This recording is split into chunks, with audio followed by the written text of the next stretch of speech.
Grâce à Viagimo, Eric et Céline sont sereins. Ils ont investi en viager pour préparer leur retraite. Il se constitue une épargne retraite utile et responsable, sans emprunt bancaire et sans trac locatif. Vous souhaitez acheter un bien en viager? Appelez-nous au 0800 800 310. Viagimo, les experts de l'épargne en viager immobilier.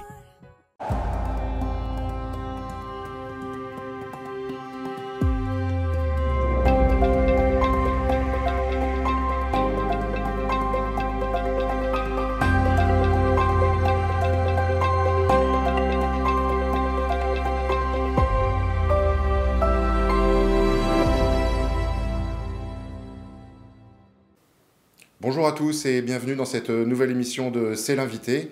Aujourd'hui, nous recevons Christophe Cassou, directeur de recherche au CNRS et connu pour être l'un des auteurs du dernier rapport du GIEC.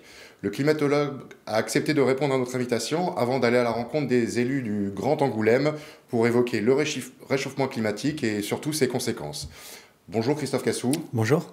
Une première question qui peut avoir des allures de provocation, mais que peuvent faire finalement des élus locaux charentais face au phénomène mondial du réchauffement climatique? Alors, le changement climatique, il est partout. Hein. Il est dans le monde entier, mais il est aussi ici en Charente. Il est dans toutes les régions du monde et il affecte tous les citoyens aujourd'hui. Le changement climatique a des enjeux complètement globaux et dans ces enjeux globaux, chacun a sa part. Moi, je suis géophysicien. Ce qui compte, c'est les tonnes de CO2 dans l'atmosphère. Je me fiche totalement de savoir si la tonne de CO2 est émise ici en Charente ou est émise en Chine. Pour moi, c'est la même chose. C'est les tonnes de CO2 globales. Donc, chaque pays, chaque communauté, à tous les niveaux, on doit s'insérer dans donc cette réduction massive des émissions de gaz à effet de serre pour limiter le réchauffement climatique et les risques associés. Qu'est-ce que vous pouvez leur faire comme proposition justement pour enlever un maximum de tonnes de CO2 au niveau charentais, au niveau du Grand Angoulême même? Alors moi, en tant qu'auteur du GIEC, je n'apporte pas des solutions. Hein. Je porte en fait les faits scientifiques, le cadre géophysique avec lequel on ne peut pas négocier, dans lequel tout le monde s'inscrit, la France s'est inscrite, le monde entier s'est inscrit. Donc je pose ce cadre-là et ce cadre-là doit ensuite être décliné par les élus.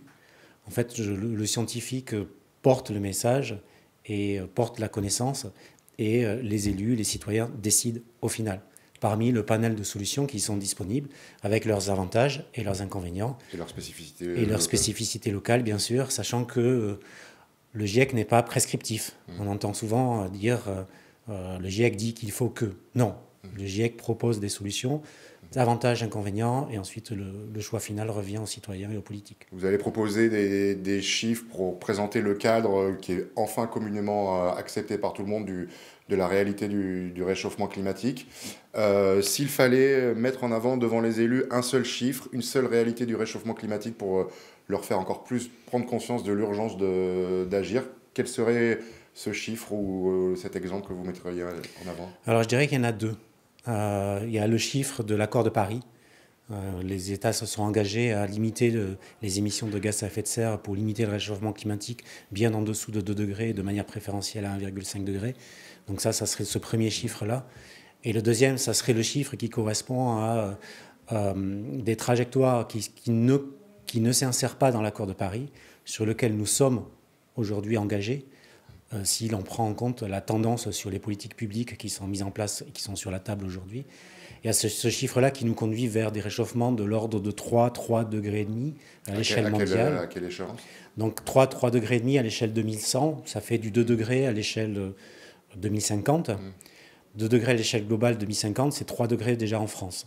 Parce que la France se réchauffe plus vite que la température globale de la planète. Comment on explique ça? J'ai vu que vous l'aviez dit dans une récente interview, que la France se réchauffe plus vite que la planète. Comment on l'explique? C'est une surprise pour les scientifiques du GIEC? Non, c'est pas du tout une surprise, parce que la température globale de la planète prend en compte aussi la température océanique. D'accord. Et 70% de notre planète est constituée d'océans.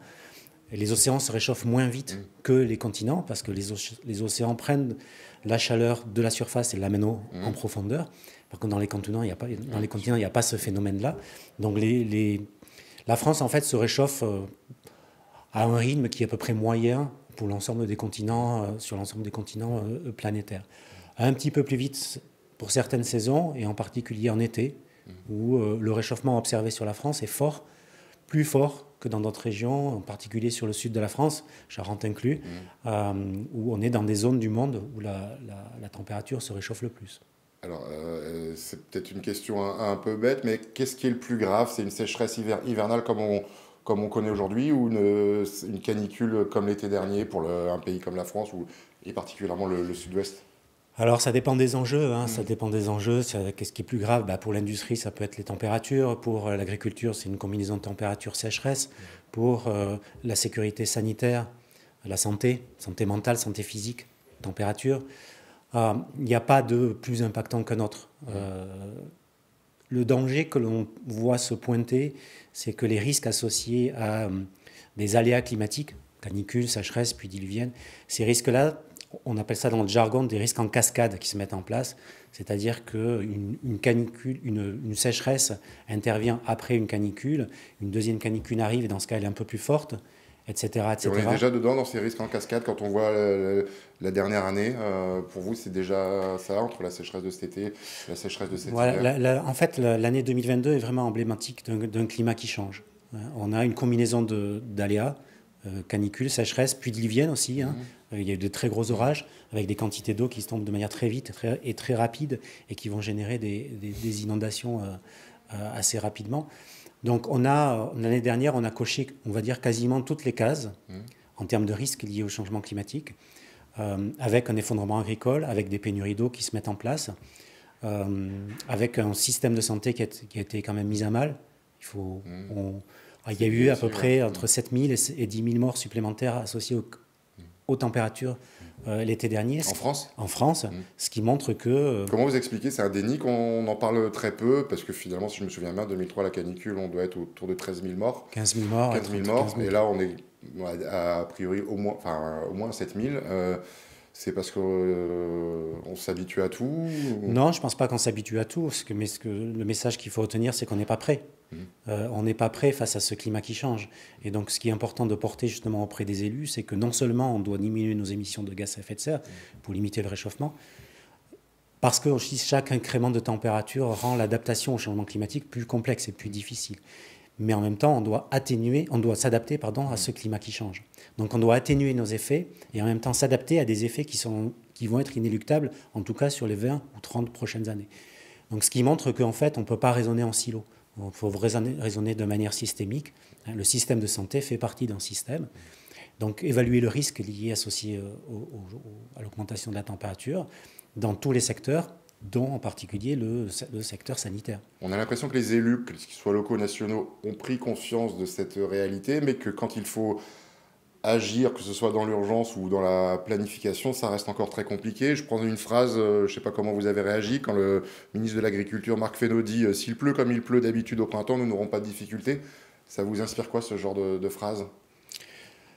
Ce genre de phrase m'inspire. Qu'est-ce qu'elle m'inspire?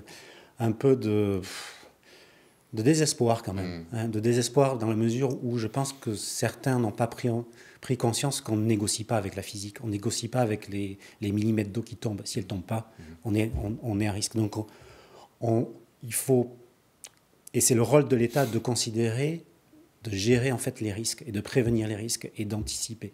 Donc les scénarios les plus impactants doivent être anticipés. Et le rassurisme aujourd'hui, ce n'est plus une option. Le rassurisme est un choix politique. On est face à cet été, s'il ne pleut pas entre aujourd'hui, le mois de mars, et puis le mois de juin, on va vraiment arriver dans une situation qui va être très critique. Parce qu'en fait, les risques associés aux pénuries d'eau vont cascader de nouveau, donc des risques qui vont être pour l'agriculture, bien évidemment, mais aussi pour l'énergie, l'approvisionnement en eau potable. L'été dernier, quelques villages ont été approvisionnés en eau potable. La menace, l'été prochain, s'il ne pleut pas, c'est des villes. Donc ce n'est pas avec 3 citernes qu'on va ravitailler une ville comme Toulouse ou une ville comme Nantes. Une de vos collègues, l'hydrologue Emma Aziza, disait récemment, pas qu'elle d'ailleurs, qu'avec la raréfaction de l'eau, il va falloir faire des choix spectaculaires, prioriser, est-ce qu'on va privilégier la consommation d'eau potable pour les particuliers, à la place de l'irrigation des agriculteurs. Est-ce qu'on va, tout ça pour dire, est-ce qu'on va vers une guerre de l'eau, même en France? Alors, ce qui est très important, c'est l'anticipation. C'est-à-dire qu'il faut dès aujourd'hui mettre autour de la table tous les usagers de l'eau. Et de manière transparente, établir en fait les choix qui vont être donner la part du camembert, si on prend cette image-là, à chacun. Et cette part doit être décidée de manière collective et de manière absolument transparente, sans dérogation derrière pour remettre en cause les choix qui ont été faits dans ces exercices d'anticipation. Donc la guerre de l'eau, elle interviendra si on n'a pas d'anticipation au préalable pour justement prioriser les choix de manière concertée. Et c'est ce qu'on appelle aussi nous, l'adaptation juste, c'est-à-dire que personne ne doit être laissé pour compte parce que tout le monde est touché par ce changement climatique. Et chacun aussi doit faire des efforts d'adaptation et d'atténuation dans ce climat qui change. Ça voudrait dire qu'on ait le temps un peu de planifier tout ça, le temps de mettre tous les acteurs autour d'une table. On voit qu'il y a une forme d'urgence. On voit aussi qu'il y a un phénomène médiatique qui va se focaliser souvent sur quelques exemples. On l'a vu cet été avec les jets privés. Vous n'avez pas peur que sur l'eau, par exemple, cet été, on soit un peu pareil sur les piscines privées, à rester bloqué sur est-ce qu'il faut que ce soit le seul exemple qui ressorte le danger derrière ces focalisations, même si certaines sont tout à fait compréhensibles et justes, c'est de ne pas aborder les autres questions. C'est-à-dire qu'aujourd'hui, la question de l'eau, derrière cette question de l'eau, il faut repenser en fait un modèle agricole. Il faut repenser un modèle électrique. Il faut repenser la relation que l'on a à l'eau, qui était... On a eu l'illusion que c'était une ressource infinie, ici en France. En fait, c'est une ressource finie, en tout cas pour certaines années. Et donc, il faut aussi privilégier les moyens qui nous permettent de conserver cette eau de manière la plus efficace. Et la manière la plus efficace de conserver cette eau pour qu'elle soit disponible pour les usagers, c'est de la laisser dans les nappes. Dans cette question du réchauffement climatique, il y a souvent... quand on parle avec des particuliers ou même des Français qui se demandent ce qu'ils peuvent faire, il y a toujours... qu'est-ce que vous pouvez répondre à ceux qui disent qu'il faut plutôt parler aux grands pollueurs de la planète, comme pourrait l'être la Chine ou les multinationales, plutôt qu'à la France et à ses habitants qui ne pourraient rien changer et seuls, et qui ne sont pas les moins pires, entre guillemets, sur l'exemplarité? Alors moi, je considère ça comme un discours de l'inaction, dans la mesure où on peut toujours rejeter la responsabilité sur l'autre. La France peut jeter la responsabilité sur l'Allemagne, l'Allemagne peut jeter la responsabilité sur la Chine peut jeter la responsabilité sur les Américains. On ne s'en sort pas. Donc c'est un discours bloquant, un discours de l'inaction, sachant que, je le répète, l'origine de la molécule de CO2, on s'en fiche. Une molécule de CO2 qui est émise ici à Angoulême, elle met à peu près 3 semaines à faire le tour de l'hémisphère nord, 6 mois à passer dans l'hémisphère sud et 1 an à revenir ici. Donc il y a le changement climatique, c'est un problème mondial dans lequel chacun a sa part. On tape beaucoup aujourd'hui sur la Chine, mais en fait on peut faire dire beaucoup de choses à un même chiffre, un même indicateur qui sont les émissions de CO2 par pays. On peut parler du CO2 importé, par exemple. On peut parler du CO2 importé, on peut aussi revenir à la part du CO2 émise par habitant, puisque la Chine, c'est quand même 1,5 milliard. Donc bien sûr, si on compare la France par rapport à la Chine, en termes de pays, État, nation, ça n'a pas de sens. Si on revient au nombre d'habitants, un Chinois émet à peu près autant qu'un Français.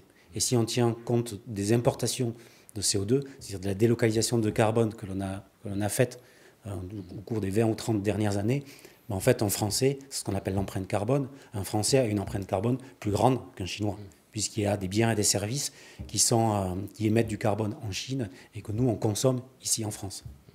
Ça revient un peu à ce que vous semblez aussi agacé sur ce que les pouvoirs publics mettent souvent en avant, qui peut paraître pour vous peut-être un écran de fumée, c'est-à-dire d'insister sur la sobriété individuelle, les efforts de chacun, plutôt que sur les transformations collectives. Est-ce que c'est contre-productif ou est-ce que c'est nécessaire mais pas suffisant de se dire qu'il faut fermer la douche plutôt, etc.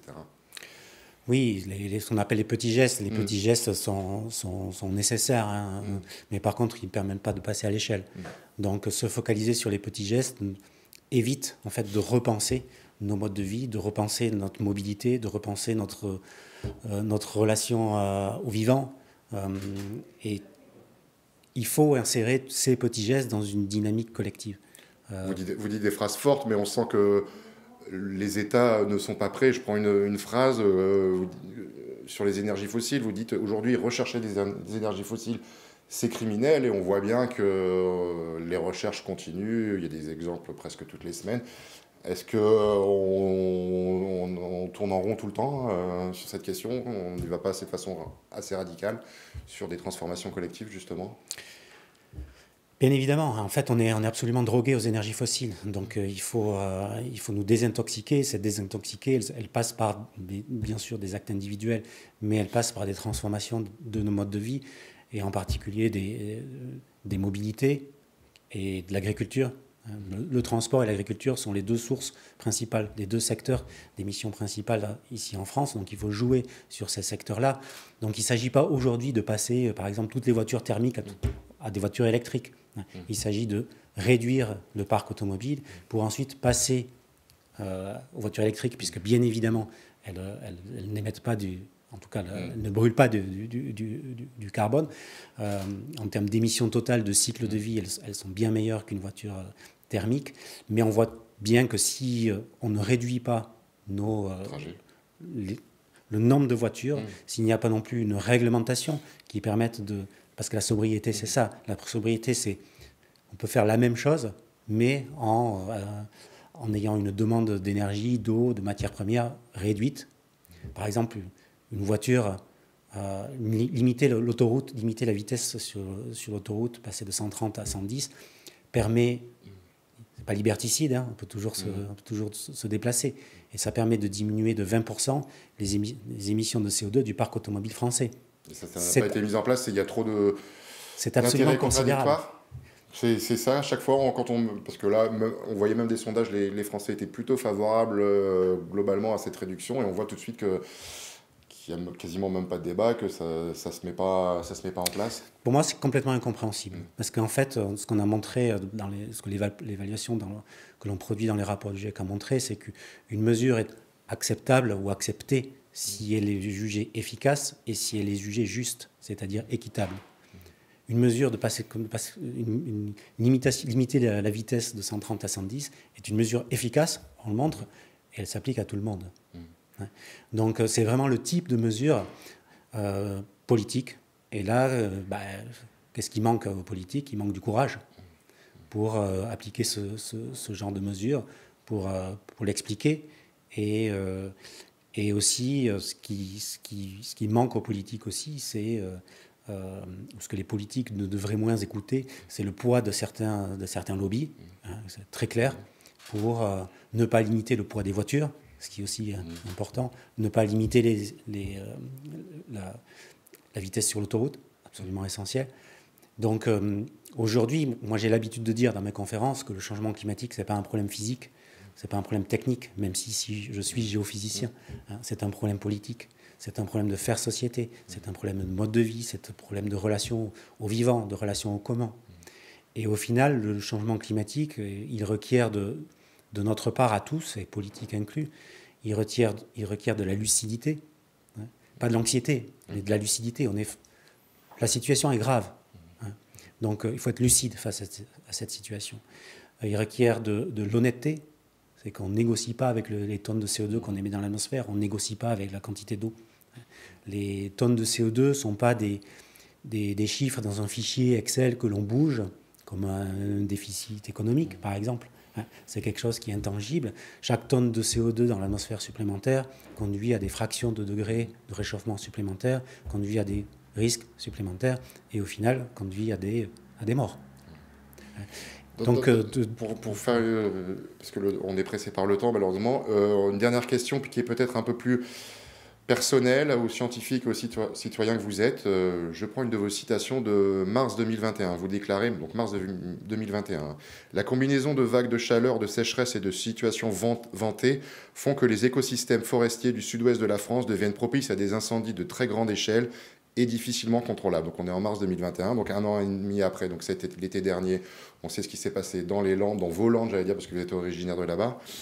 Quand on est scientifique et comme vous, et qu'on semble parfois alerté dans le vide, on l'a vu un petit peu dans cette interview, est-ce qu'il n'y a pas une forme de découragement ou au contraire une envie de radicalité comme certains de vos confrères qui se mettent au blocage ou à la désobéissance civile pour essayer d'alerter plus fort? Je pense que les deux idées traversent l'esprit.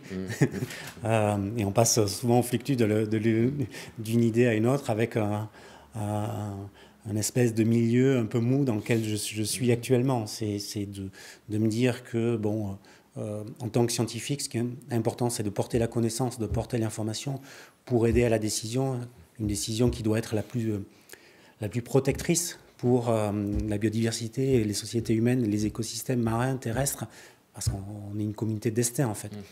Donc, le découragement, je le combats justement en venant voir les élus et en espérant que, en les mettant aussi face à leurs responsabilités, parce que plus personne ne pourra dire qu'il ne savait pas. L'été dernier, l'été 2022 ou l'année 2022, il y a eu une petite phrase du président de la République qui dit qui aurait pu prévoir cette phrase-là. Les chiffres donnaient la prévision. On avait une chance sur 10 d'avoir cet été-là. Et je peux vous dire aujourd'hui qu'on a une chance sur 10 que 2023 soit plus chaud que 2022. Et une chance sur 10, c'est beaucoup. C'est pas rare, c'est pas une chance sur 1 million, une chance sur 1000. C'est une chance sur 10. Vous imaginez un dé à 10 faces, et la face 10 c'est canicule, vous la tirez, vous tirez le dé, une chance sur 10. Faites un pari associé avec cette probabilité d'une chance sur 10, vous ne pariez pas grand-chose. Donc voilà, les chiffres sont là. La prise de conscience est là. Maintenant, ce qui est intéressant d'adresser ou d'évaluer, c'est ce qu'on appelle les freins à l'action. Quels sont les mécanismes individuels et collectifs qui font qu'en présence de connaissances et en conscience, on prend des décisions qui ne correspondent pas à celles qu'on devrait prendre pour limiter les risques.